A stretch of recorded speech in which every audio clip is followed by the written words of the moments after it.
안녕하세요. 저는 인성지도사 과정과 1강부터 15강까지 함께할 김미령입니다. 오늘날 인성에 대해서 많은 사람과 또 분야에서 관심을 갖고 있죠. 그래서 인성교육이 굉장히 많이 필요한 그런 시점이 있습니다. 이러한 측면에서 학습자 선생님들이 이 자질을 함양하시고 또 본 강좌를 수강함으로써 좋은 기회가 열리고 또 도움이 되는 그런 시간들이 되었으면 좋겠습니다.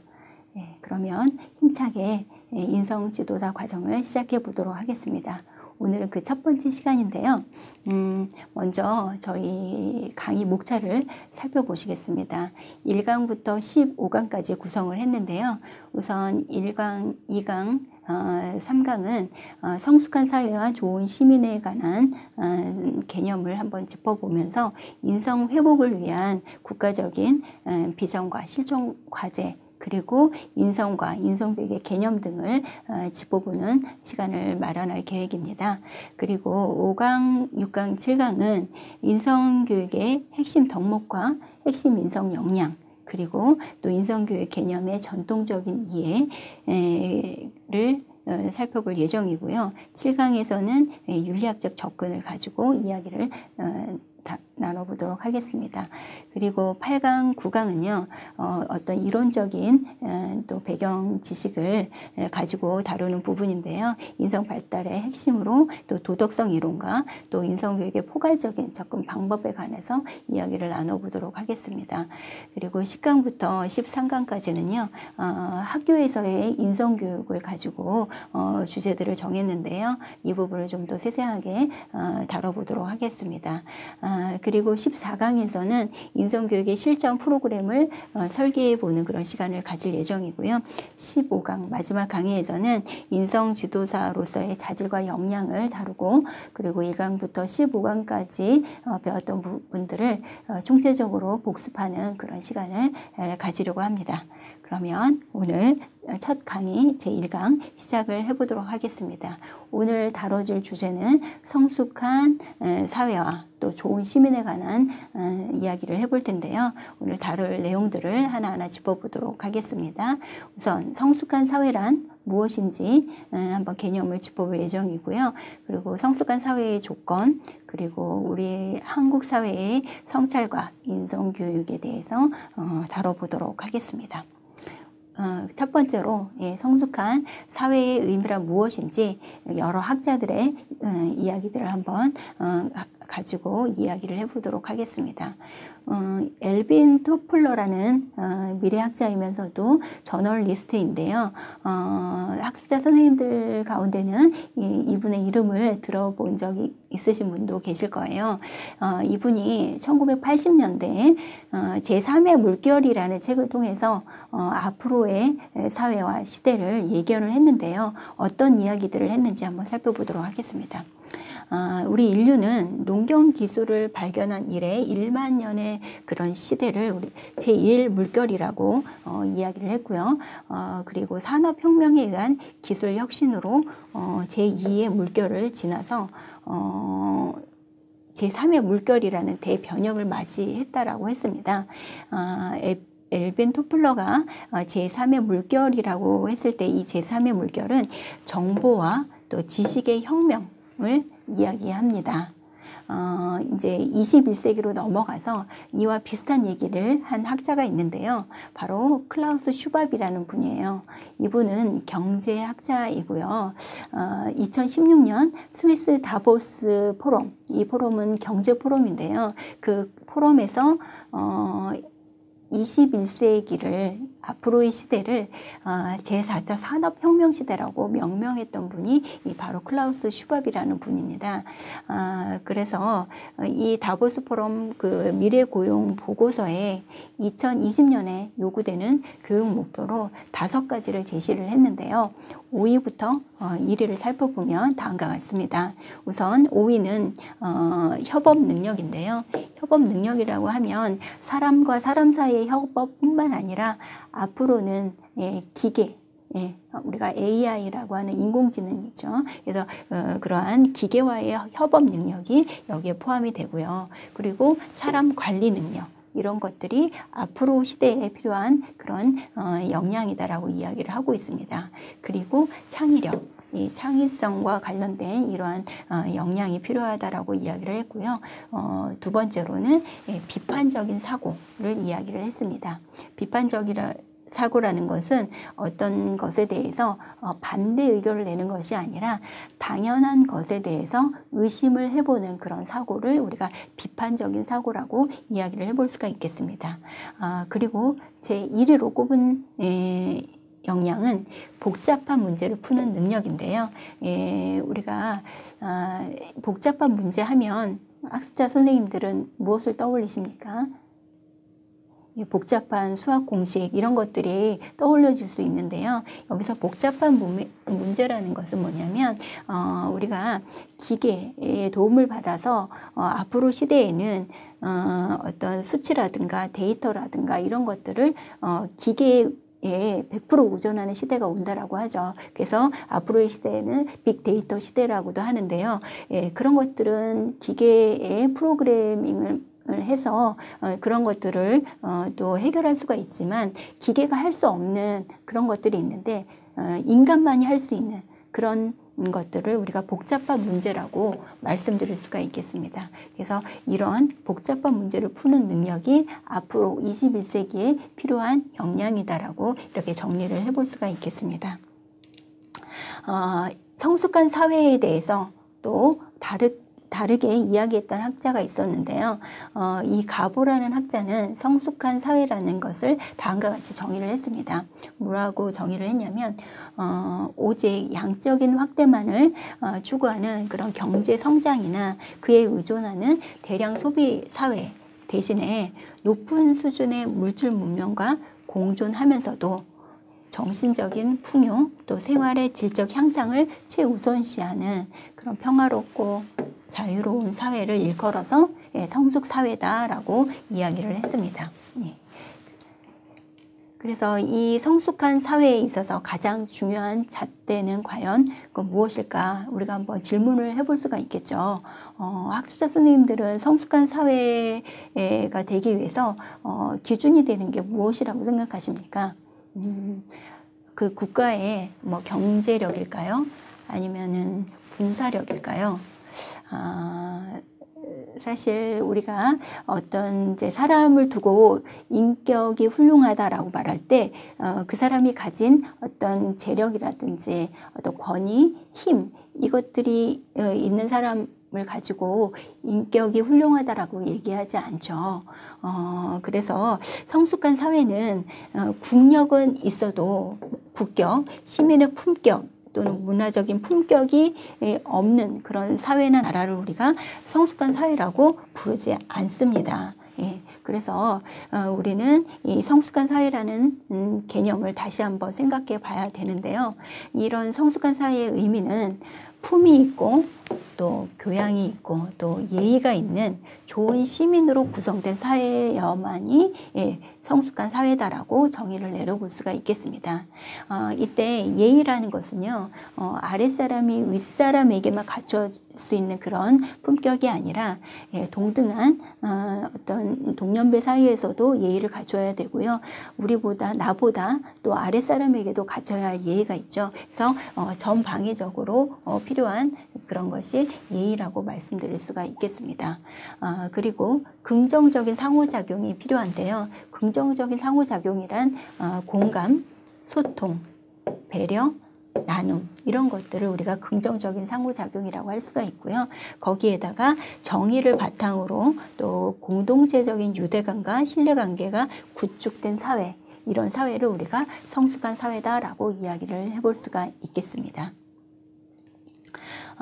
그렇다면 성숙한 사회의 조건은 무엇일까요?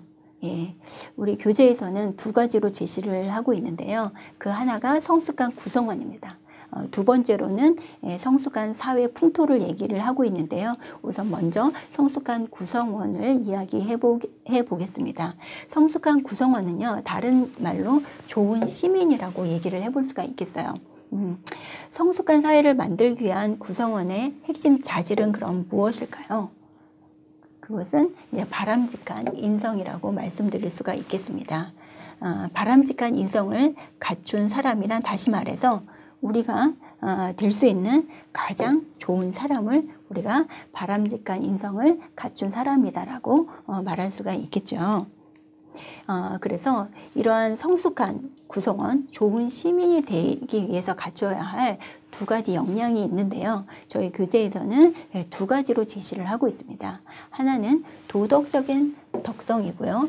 두 번째는 시민적인 덕성입니다. 이런 두 가지 역량을 지닌 구성원이 좋은 시민이다라고 얘기를 해볼 수가 있는 거죠. 우선 도덕적인 덕성과 역량이란 무엇인지 한번 살펴보도록 할게요. 도덕적인 덕성과 역량은 성실이라는 것, 덕성, 또 용기, 또 절제, 배려, 예의, 또 도덕적인 대인관계 능력 및 또 의사소통 능력 등과 같이 주로 자기 자신과 타인과의 관계 차원에서 요구되는 역량을 도덕적인 덕성이다라고 이야기를 해볼 수가 있고요.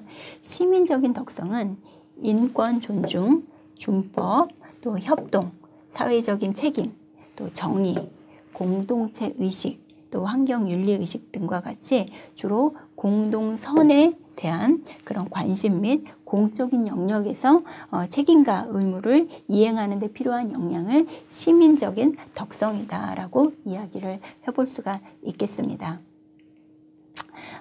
그 다음 두 번째로 성숙한 사회의 조건은요, 성숙한 사회의 풍토라고 이야기를 해볼 수가 있겠어요. 아까 첫 번째 성숙한 사회의 조건으로 뭐가 필요하다라고 했죠? 예, 성숙한 구성원이 필요하다라고 했습니다. 두 번째가 성숙한 사회의 풍토인데요. 그렇다면 성숙한 사회와 성숙한 사회의 구성원의 관계는 어떤 관계인지를 먼저 짚어보도록 하겠습니다. 성숙한 사회와 성숙한 사회 구성원의 관계는요, 성숙한 인간이 대체로 성숙한 행동을 하게 되고 이런 사람들이 모여서 사회를 만들기도 하지만 성숙한 사회의 풍토와 구조, 또 제도가 그 구성원을 성숙한 구성원으로 성장하도록 돕는 그런 역할을 한다라고 이야기해 볼 수가 있습니다. 그리고 개인의 인성은 사회의 영향을 받으면서 형성한다라고 이야기를 해볼 수가 있는 것이죠. 그래서 성숙한 사회의 그런 풍토는 굉장히 중요하다라고 말씀드릴 수가 있겠습니다. 자, 이러한 성숙한 사회의 풍토와 관련해서 니부어라는 학자가 이런 이야기를 했어요. 한번 짚어보도록 할게요. 개인이 아무리 도덕적으로 살려고 해도 그가 살고 있는 사회의 도덕성이 바르지 않다라면 개인의 그러한 노력이 무슨 소용이 있겠는가. 사회적 전체 구조가 잘못되어 있는데 개인에게만 올바르게 살아가라고 요구할 수 있는가. 개인에게 선하게 살아가라고 요구하기 전에 우선 잘못된 사회적 관행이나 제도를 고쳐야 할 것이 아니겠는가라고 하면서 성숙한 사회의 풍토가 얼마나 중요한지를 이렇게 말해주고 있습니다. 즉, 이 말은 인성 형성을 위한 공동체 문화 풍토가 중요하다라는 것을 일컬어주는 그런 말이라고 볼 수가 있겠습니다. 세 번째 우리가 다룰 내용으로 한국 사회의 성찰과 인성교육이었는데요. 우선 우리 한국 사회를 한번 성찰해 보겠습니다. 저는 자고 일어나면은 기분이 또 유쾌할 때도 있고 어떨 때는 유쾌하지 않을 때도 있어요. 왜냐하면 오늘 또 어떤 사건 사고가 일어났을까라는 생각 때문에 굉장히 걱정과 함께 또 눈을 뜨는 적이 있는데요. 최근에 일어나고 있는 또 한국 사회에서의 어떤 사건 사고들이 과연 일시적인 현상인가 아니면 우연한 사고인가 라고 우리가 한번 질문을 해볼 수가 있겠죠. 이런 언론이나 어떤 뉴스를 통해서 나오는 각종 지표나 통계 자료가 보여주고 있는 바와 같이 우리 사회가 가지고 있는 법, 제도, 그리고 사회적인 자본과 문화 풍토, 또 시민성과 또 윤리의식 등의 부재와 쇠퇴로 인해서 이러한 사건 사고들이 우리에게 또 이렇게 보도되고 우리에게 다가오게 되는데요. 이런 것들이 이제 그냥 일시적인 현상이나 우연한 사고가 아니라 원인과 그런 결과적인 그런 현상이다라고 이야기를 하는 것이죠. 그래서 이런 인과적인 현상은 우리 인간 마음의 어떤 황폐함이나 또 우리 사회가 지닌 어떤 총체적인 문제들로 인해서 그런 결과들이 일어난다라고 하는 것이죠. 그래서 대형 참사의 형태로 그런 사건 사고가 분출이 되게 된다라는 것이에요. 그래서 이러한 우리 사회에 대한 성찰을 통해서 우리가 인성교육을 한번 이야기를 해볼 텐데요.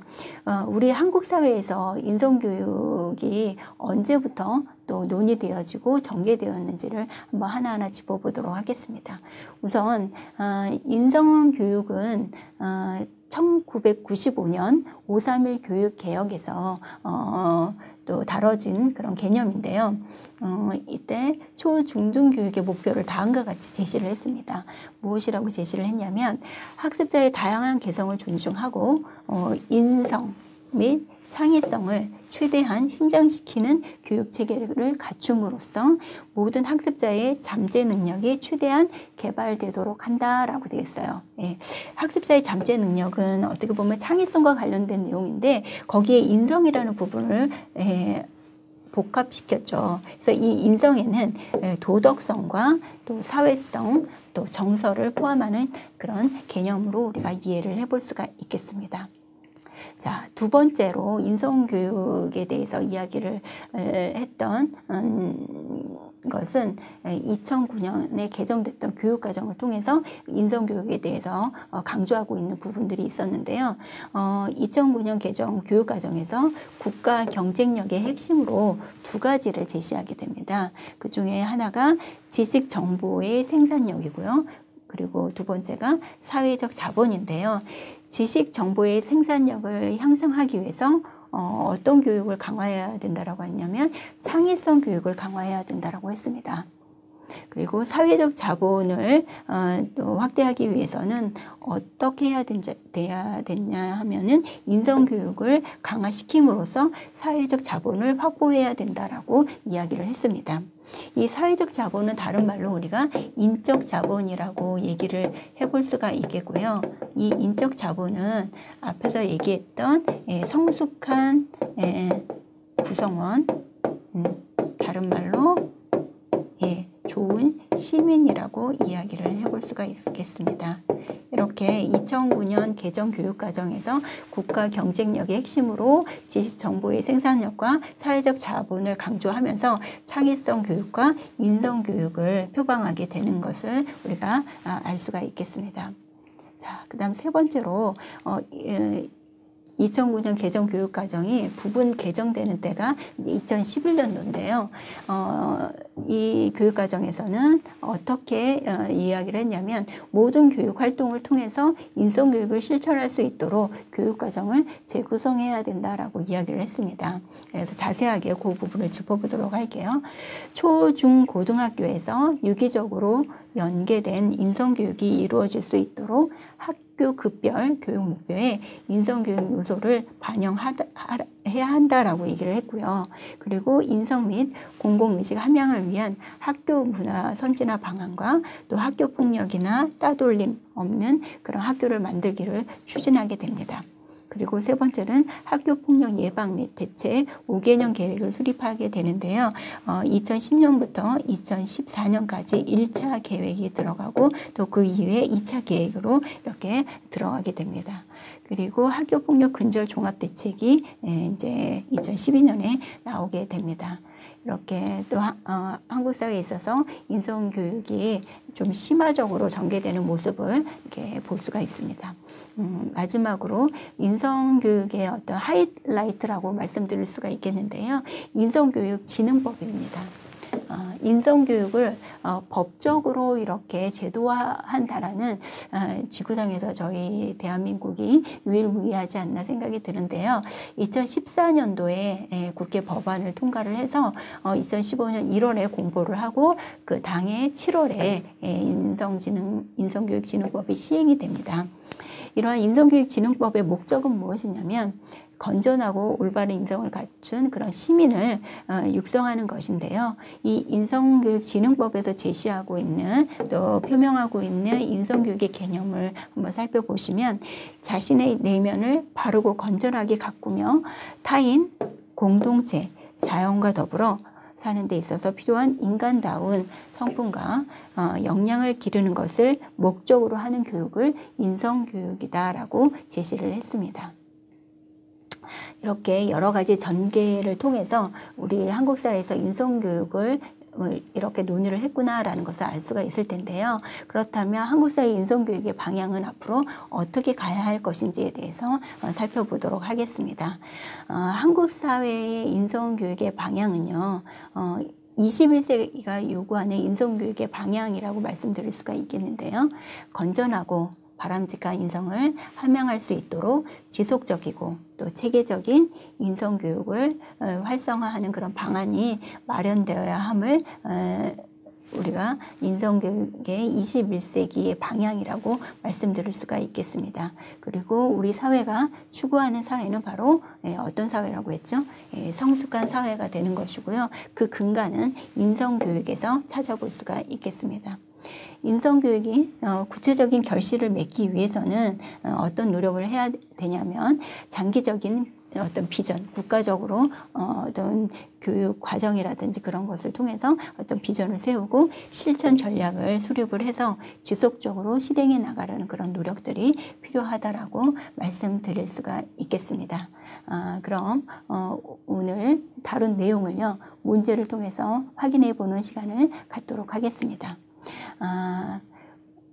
자, 가부라는 학자가 어떤 개념을 이렇게 정의를 했는데요. 괄호 안에 들어갈 개념은 무엇인지 한번 짚어보도록 하겠습니다. 오직 양적인 확대만을 추구하는 경제 성장이나 그에 의존하는 대량 소비 사회 대신에 높은 수준의 물질 문명과 공존하면서 또 정신적인 풍요와 생활의 질적 향상을 최우선시하는 평화롭고 자유로운 사회를 의미한다라고 했는데요. 예, 여기 가로에 들어갈 말은요. 그렇죠. 성숙 사회입니다. 예, 잘하셨고요. 자, 두 번째 문제를 보실게요. 두 번째 문제는 성숙한 사회의 조건에 해당하는 내용인데요. 성숙한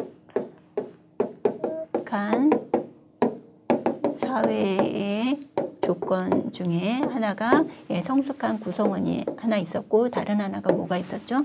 예, 성숙한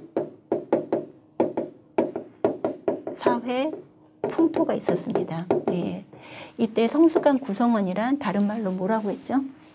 예, 좋은 시민이라고 얘기를 했습니다. 예, 잘하셨습니다. 자, 세 번째 문제 보실게요.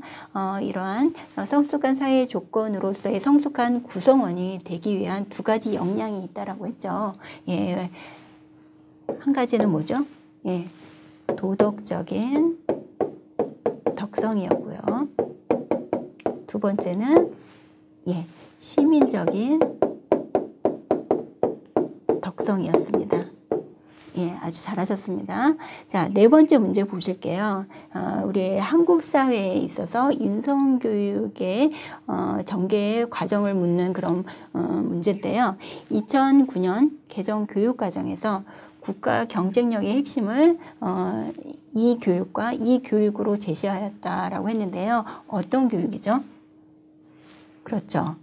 창의성 교육과 그리고 인성 교육으로 제시하였다라고 했습니다. 자, 이제 마지막 문제인데요. 그렇다면 성숙한 사회의 근간은 어떤 교육으로부터 비롯된다? 그렇죠. 인성 교육으로부터 비롯된다라고 말씀드릴 수가 있겠습니다. 예, 오늘 인성지도사 과정 첫 시간이었는데요. 여러분들 문제가 잘 풀리셨나요? 예, 오늘 정답은 이렇게 확인을 해보시면 될 것 같고요. 다음 시간에는 인성 회복을 위한 국가적인 비전을 가지고 이야기를 나눠보도록 하겠습니다. 오늘 수고 많으셨습니다. 감사합니다.